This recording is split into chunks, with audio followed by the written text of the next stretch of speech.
Were you in Santa Clara this week on Wednesday for the 49er local pro day? And if so, what was your primary takeaway? Did you have some takeaways from that thing?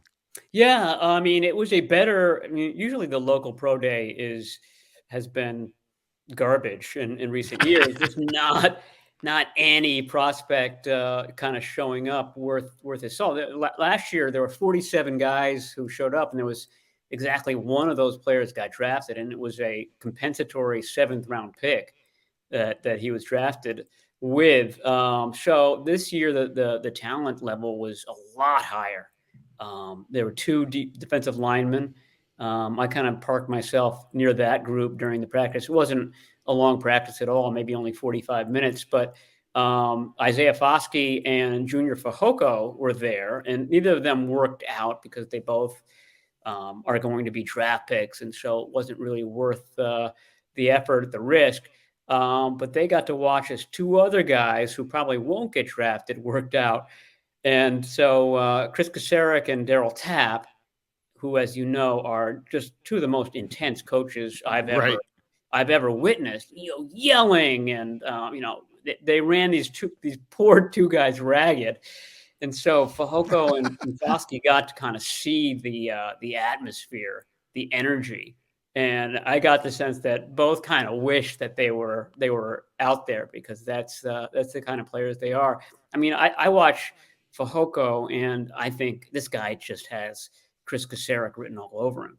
Right. He I could mean, be are a you fifth calling him round pick. Junior? Are you talking about the San Jose State kid, Yeah, Viliami? yeah. They call him Viliami, Junior? they call him Junior Fajoko, yeah. Gotcha. He's from, Gotcha. East Palo Alto, goes a St. mile, Francis. 100 miles a minute, can play, any of the techniques, along the defensive line. Reminds me a lot of Kerry Hyder, actually. Not body beautiful, doesn't have any sort of classic, look to him, but he just goes all out, and he makes lots of plays in the backfield. I just think that Kasarik will really like him. They've got these three extra picks in the fifth round. That would be a beautiful spot for him. Both those guys are among my favorite. Fahoko, where do you think Fahoko might go? I mean, to me, it seems like if they want him, they may be staring at him a couple times. I could see him there in the third round, fourth round, fifth round, possibly. And man, if they get two fifths, let's just say if they want a couple edge rushers, they seem like they like Matty, guys a little bit bigger so they could kind of use them inside and have that flexibility and stunt them inside if they want. When I turned on the film for Fajoko, because I don't, I'm here in the Bay Area. I don't watch San Jose State. I just realized that, earlier this year. I'm like, I really haven't watched the Spartans very much.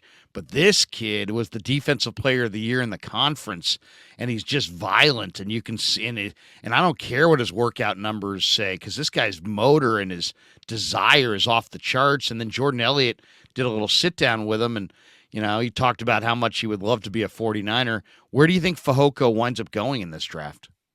Yeah, I think it's fifth round, maybe. I mean, and the 49ers right now they've got 11 picks. They're not going to end up with 11 picks. They're going to be jumping around. They might end up getting into the fourth round, and maybe that's where you use it.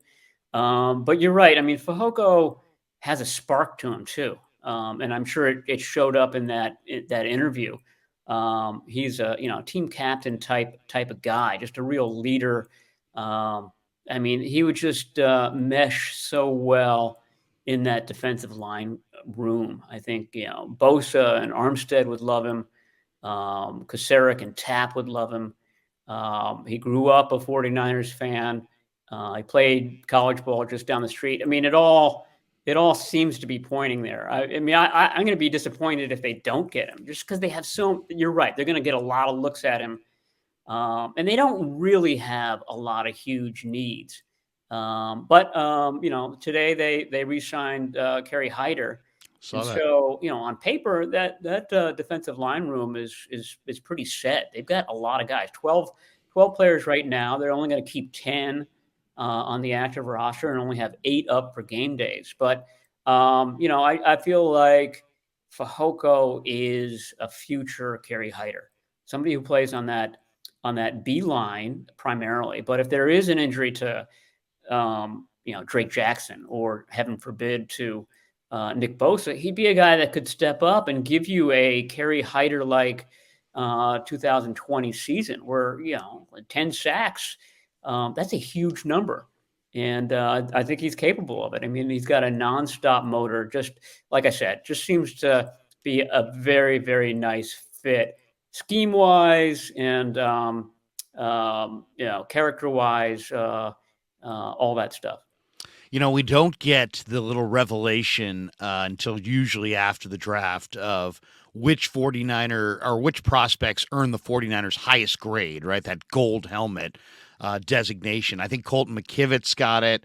But I could see Isaiah Foskey being on that list of the gold helmet guys just because in a lot of ways, Matt, he checks every box that you're looking for. I think he's really strong at setting the edge. I think his best football is coming up right now. He was the team captain. He was very productive. He's a bigger bodied guy playing defensive end. That seems to be what they favor. But looking at the mocks, I mean, he could go anywhere from the late first to the mid second round. The fact that he was there and they were talking to him, and the people that I talked to who were down there said that they were having very nice conversations, at least on the field, with Foskey. Do you think that Foskey's presence in any way means that they, if they have no shot at a guy, he's probably not making the trek down there.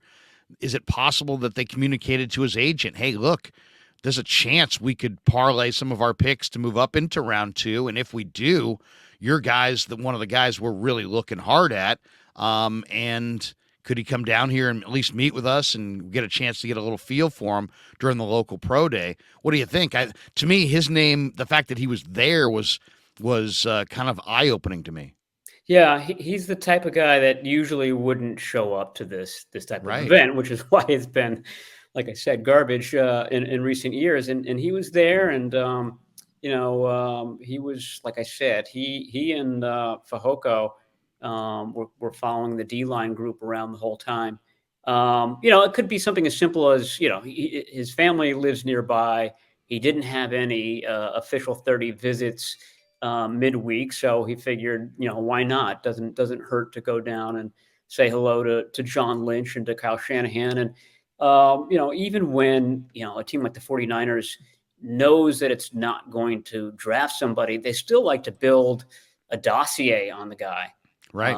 Know who he is if you're going to a face him, and B, when he comes up in free agency. I mean, that's something that they immediately go back to. What kind of grade did we have on this guy coming out of the draft? And so the more exposure you have to him, the more complete that grade is. So I think that's what it is.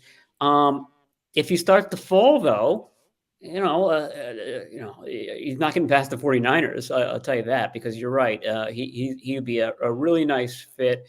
It's a team that just loves to kind of stock up on defensive linemen. And, there's still some question mark about who's playing opposite Bosa. They love Drake Jackson. They love his potential, but he certainly didn't,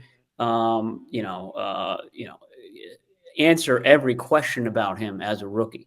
And then who's the other guy that they brought in? The Clemson guy. Austin Bryant. Austin Bryant would be the other guy, and he's got question marks, and Cleveland Farrell's got question marks. So, it would make sense. Jake Haener. I don't know. I saw a couple interviews with Jake Haener, and a buddy of mine who's been down at Fresno's campus and has scouted them quite a bit says, this guy's very competitive, but he rubs some people the wrong way. And I said, really? Then I saw the interview down in Santa Clara, and I could kind of picture it. He seems a little standoffish. He didn't seem like he liked Mayoko's comparison to Brock Purdy. He really pushed back aggressively. Usually guys are more gracious in that moment. What was your takeaway from Jake Haener on the field and in the interview? Yeah, I mean, I feel like guys who are under 6 feet, which is what Jake Haener is, should be bending over backward to thank Brock Purdy. I mean, the mere fact that Haener's being looked at as a possible 3rd or 4th round pick. I don't know if that's the case if Brock Purdy doesn't have the season that he had last year. Agreed. So I mean, Brock Purdy is making some of these short guys a lot of money. So the bristling, I mean, I get it. I mean, you want to be known as your own person, but that's not an awful comparison to be getting right now. He came off as ultra confident, ultra confident. And maybe some people took it as too much. I didn't. I mean, I get it. You need to be kind of showing um, that bravado almost at this point in the season, and that's what some teams want to see. But yeah, I can understand why some people would have been rubbed the wrong way by how he sounded on Wednesday.